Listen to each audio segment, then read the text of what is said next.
listening to Give God 90, where we're not afraid of the tough biblical questions, because we will dig through the language, the culture, and the history to find the truth revealed in the words of our Creator.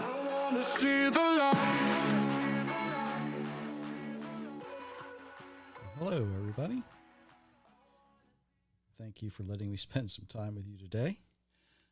If you happen to be fortunate enough to have the free Spreaker app, where the chat is open, you'll see Myra's just chimed in as we begin. She's listening tonight. Hopefully she will be back live with us next week.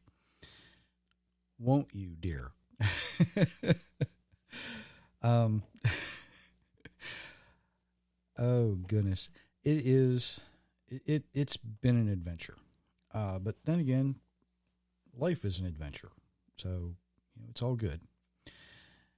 If you're new here, thank you for joining us. A lot of new listeners around the world I've seen on the statistics last week. We appreciate each and every one of you. And, our regular listeners, we wouldn't do this if you weren't here either. So, I'm glad everyone's there.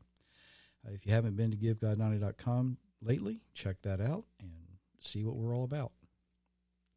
There's an interesting update coming out of Israel tonight. Well, all week.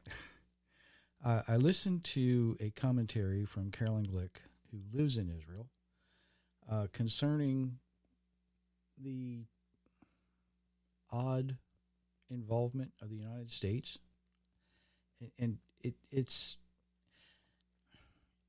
almost sounds like a soap opera if it wasn't real life, okay?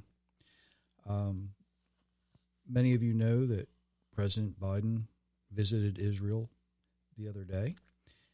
And prior to his visit, the Secretary of State had a 7-hour meeting with the War Cabinet in Israel. The problem with that is what the current administration desires for Israel to do. And they're using the guise of humanitarian aid.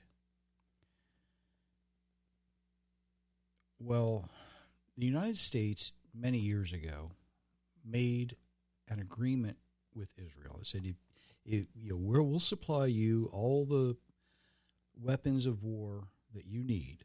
And when you go to war, we will give you the munitions that you need to defeat your enemy. That's basically how the treaty is worded in general layman's terms.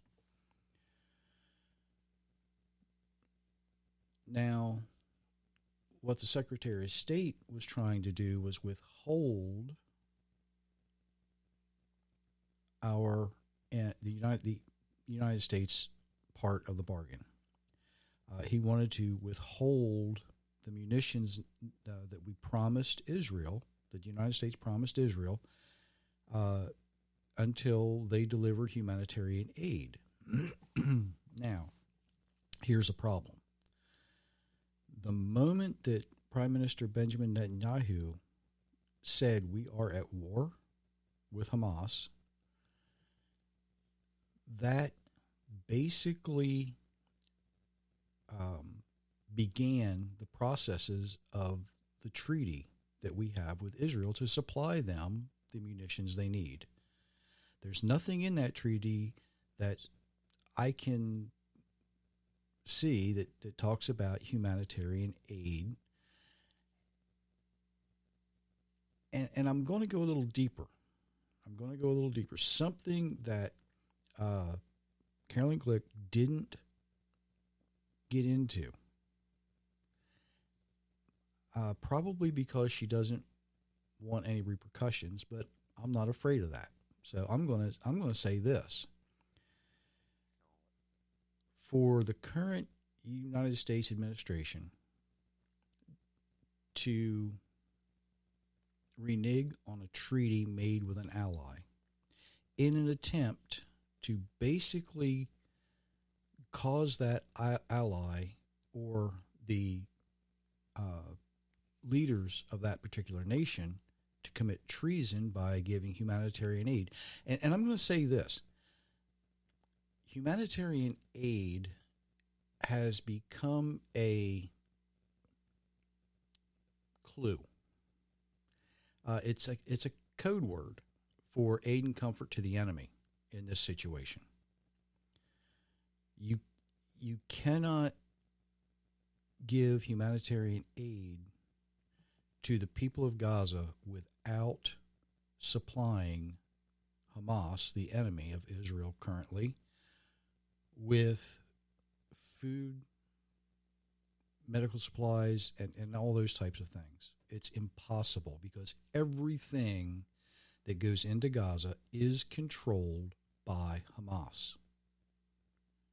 So even though there are innocent people in Gaza who are in desperate need of humanitarian aid, real humanitarian aid, they're not going to be the ones who receive it because everything that goes into Gaza is controlled by Hamas. So basically the administration is attempting to cause an ally to commit treason against their own people. Excuse me. This was further complicated by the president's visit to Israel. And quite honestly, the people of Israel see President Biden's visit as nothing more than being used as a human shield for Hamas, because nothing could happen while he was there from Israel. That's a problem. That's a huge, huge worldwide problem. If the world court were still the world court that it was 75 years ago, there'd be a problem. But it's not. Let's just call it what it is. It's a political nightmare.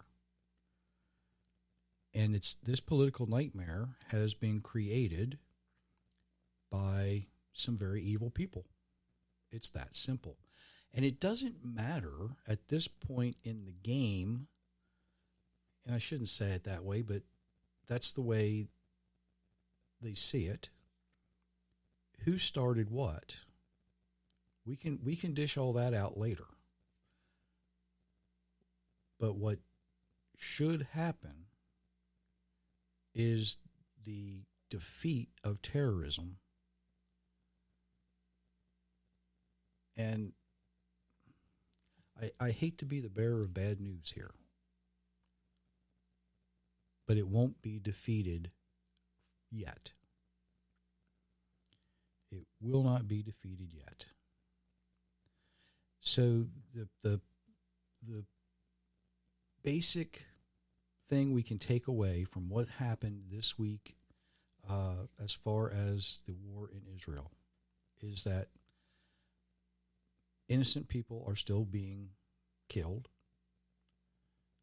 There is a declared war, and the United States is attempting to renege on a treaty. That's what we can take away. And that kind of brings me to what I want to talk about. How many times have you heard something similar to what I'm going to say? How can a loving God allow so much suffering? Now, we've all heard something similar to that, right? Well, my God is a loving God. He would never allow. My God is this. How can a God who's supposed to care for us and protect us and love us allow such terrible things to happen? You've all heard something like that, right? That question is no different than the question that the serpent put to Eve in the garden.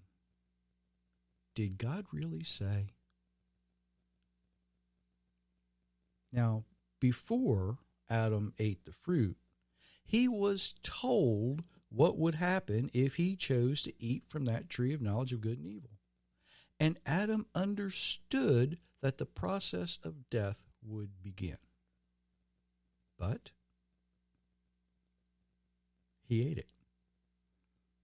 And after he ate the fruit, he and his wife learned that part of the process of death would be suffering.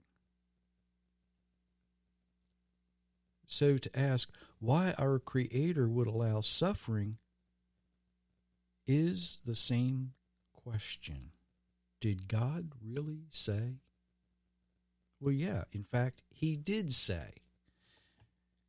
Let's go back to Genesis chapter 3, and I'm going to look at verses 16 through 19. To the woman he said, I will sharply increase your pain in childbirth. In pain you will bring forth children. Your desire will be for your husband, and he will rule over you. To Adam he said, because you have listened to the voice of your wife and have eaten from the tree of which I have commanded you not to eat, cursed is the ground because of you. Through toil you will eat of it all the days of your life. Both thorns and thistles it will yield for you, and you will eat the plants of the field. By the sweat of your brow you will eat bread, until you return to the ground, because out of it you were taken, for dust you are, and to dust you will return. Now, something that does not get translated well, in English anyway, is that the man we know as Adam was formed from the ground. In Hebrew, the word ground is Adamah. So Adam is from Adamah. And by the way, for keeping score, that's Strong's number, Hebrew 127. And it's basically defined as ground or land. Adam was made from Adamah, the same word found here in Genesis 3 when the Creator curses the ground, right? The Creator curses the Adamah, the ground. Now, regular listeners know that the word curse means to weaken or remove the strength from something. We often hear the word curse, and we get different concepts in our minds. But to be cursed simply means to weaken, because we are formed from the ground, and the ground is now weakened. We, as a result, are not as strong as we were originally designed to be. Now, I hope I explained that right, and I hope it makes sense. Adam was formed from the perfect ground, but his offspring, meaning us, is now, the physical aspect of us is formed from a weakened ground. We're not as strong physically as we were designed originally to be. Now, I don't mean like bodybuilder type strength either. I'm talking about being able to ward off diseases, because we get sick. We have diseases. We get hurt. We have suffering. So, yes, indeed, God really did say that we would suffer, because the first man, Adam, okay, I explained it right. Myra just chimed in and said yes. Okay, I'm hoping that's what she meant. So the first man, Adam, ate the fruit that the Creator said, don't eat. He eats it. So the Creator curses the ground. He weakens the ground. He weakens our physical body. Why? So that the process of death can begin. Now, we're going to suffer in many, many ways.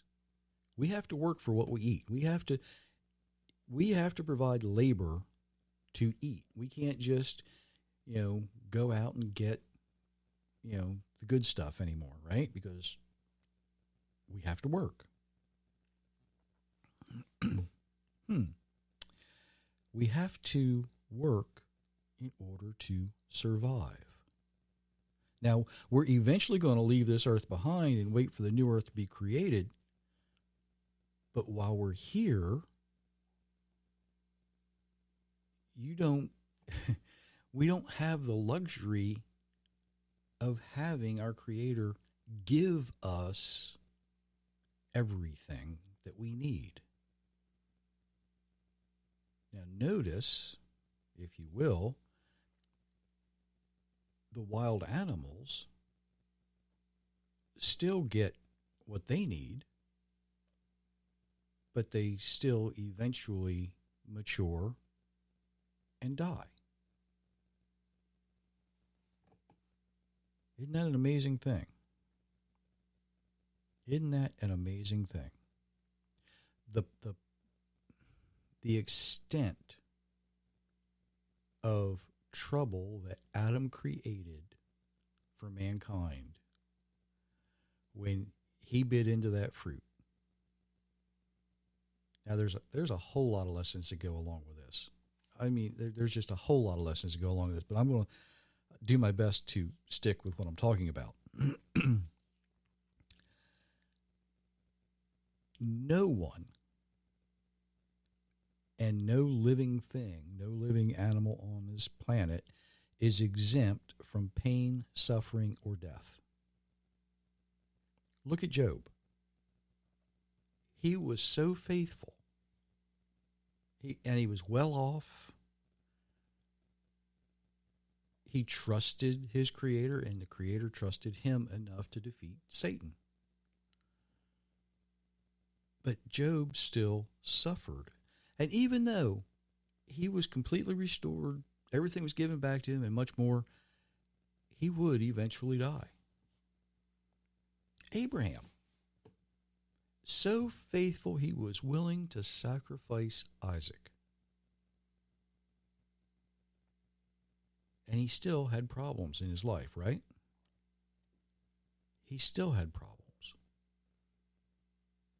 He had to deal with, before the offer to sacrifice Isaac, he had to deal with rescuing Lot, training servants to be warriors. He had to deal with Sarah and Hagar and all of, Pharaoh and all of those things. And even after that, he had trouble. Sarah's death, remarriage to Ketubah, all of these things.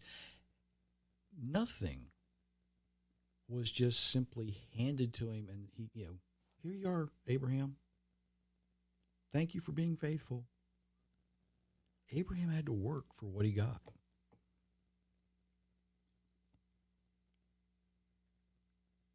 When we fall into the trap, did God really say? The only way out of that trap is to be familiar enough with the sacred word of the Creator so that we can say, yes, God really did say. He really did say that.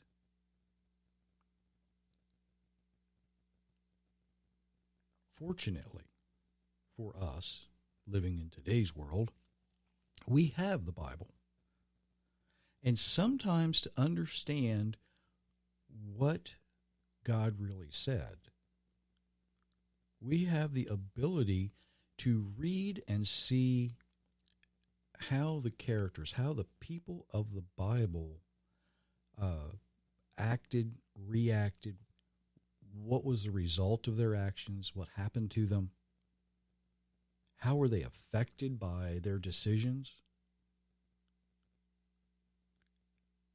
And when we do that, when we apply that to what we read, we can get a far better understanding than if we just try to guess at it.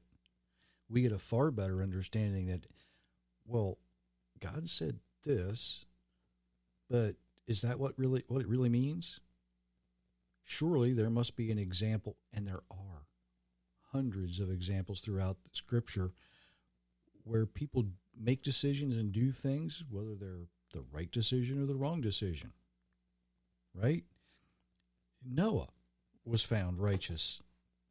And legend is that he suffered ridicule because he built the ark, even though that there's nothing in Scripture that will substantiate that.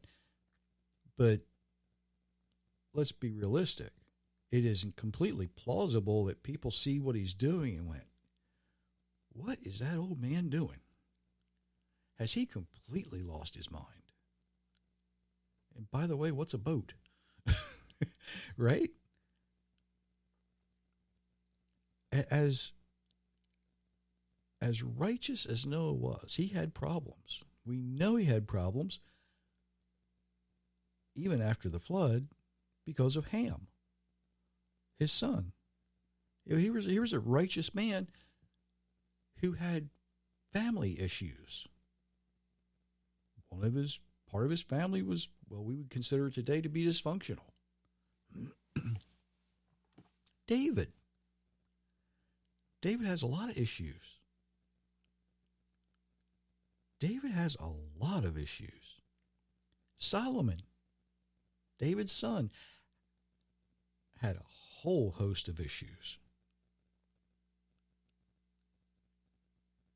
And they have these issues. We have these issues because we do live in a broken and cursed or weakened world. You see, our Creator gives us free will. And that means that we have a responsibility to make wise choices if we want to receive the blessings that the Almighty wants to give us. Or we can suffer the consequences for making poor choices. Now, that doesn't mean that if we always make wise choices, we're never going to suffer. We will still suffer because we live in a weakened world. Regular listeners know that I hold Daniel up as an example of someone who was not always able to do everything that he knew he should be doing. Right? That there were physical boundaries that would not allow him to do the things that he was raised to do as a young person. He was a captive in Babylon. But because Daniel did do everything he could do, he was greatly rewarded. Daniel made some very, very wise choices. When we see what's going on in Israel today, we might be tempted to wonder, how in the world can all of this suffering, all of this pain, all of this agony, all of these trials and tribulations, how can that glorify and honor the Creator? And when we ask that, we're asking the wrong question. It's not the suffering. It's not the pain. It's not the agony that glorifies and honors our Creator. What honors our Creator is our response to that. How we respond to what's going on, how we respond to what's happening.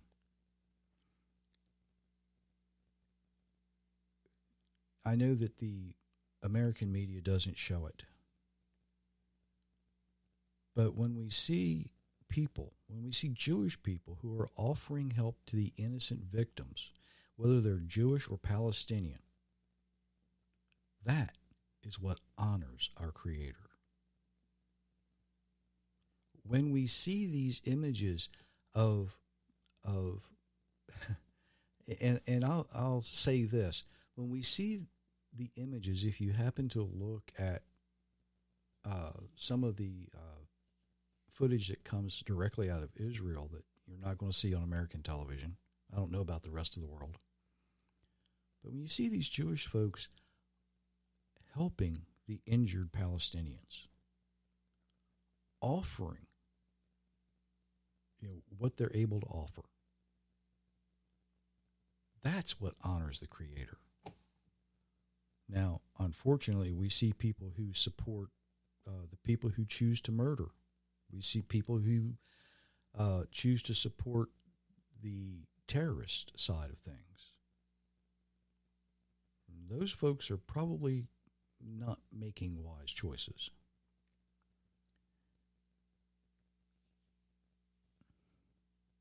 The prophets write that there will be many, many times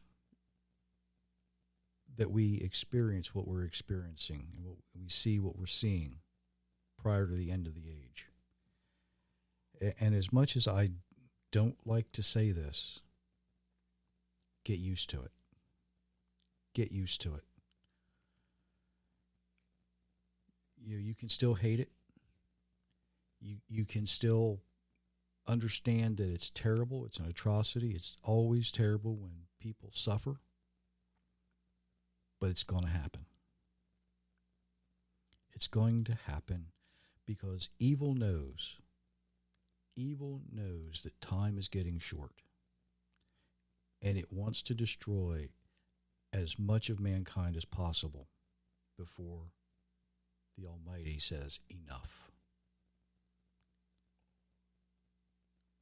So yes, there will be pain, there will be suffering, there will be terrible things.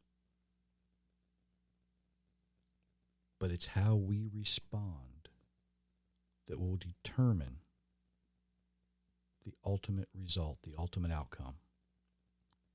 And only by remaining faithful and obedient will your outcome be better than you could ever imagine or hope for. How you respond to what you see, what you hear, no matter who started what or whose fault,